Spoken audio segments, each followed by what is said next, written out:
एक दफा का जिक्र है, एक छोटे से गांव में एक लड़का रहता था जिसका नाम अहमद था। अहमद बहुत ही मुतजस्सिस और बहादुर था। अहमद अक्सर जंगल में घूमता फिरता और नई नई चीजें ढूंढता रहता। एक दिन अहमद जंगल की गहराइयों में पहुंच गया जहाँ एक बहुत बड़ा पुराना कुनवा था। कुनवे के मना पर पत्थर पड़े हुए थे और उसके इर्द गिर्द सबज घास लगी हुई थी। अहमद ने सोचा कि शायद इस कुनवे में कोई खजाना छुपा हो। अहमद ने पत्थर हटाए और अंदर झांका। अंदर अंधेरा था, लेकिन दूर दूर से हल्की सी रोशनी और मीठी सी खुशबू आ रही थी। अहमद ने हिम्मत की और रस्सी बांधकर कुनवे के अंदर उतर गया। जब वो नीचे पहुंचा तो देखा कि वहाँ एक खूबसूरत गार है। गार की दीवारें चमकदार पत्थरों से बनी थी जो रंग बिरंगी रोशनियां फैला रही थी। जमीन पर नरम घास थी और दूर दूर फूलों के बाग थे। अचानक अहमद ने देखा कि वहाँ छोटी छोटी परियां उड़ रही हैं। वो सब मिलकर गाना गा रही थी। अहमद चुपके से देखता रहा।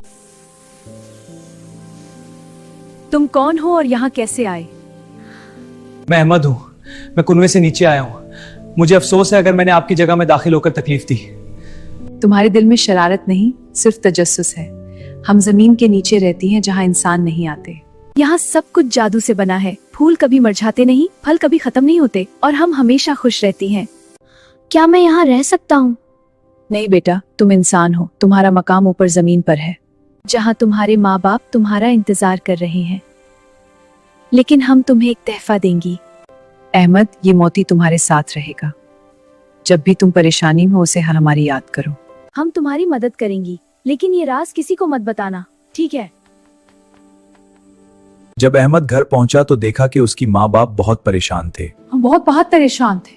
इतनी देर क्यों लगाई? उसके बाद अहमद ने कभी किसी को ये राज नहीं बताया, लेकिन जब भी वो परेशान होता वो मोती निकालता और परियों के खूबसूरत घर को याद करता। और हैरत की बात यह है कि हर बार अहमद की मुश्किल आसान हो जाती।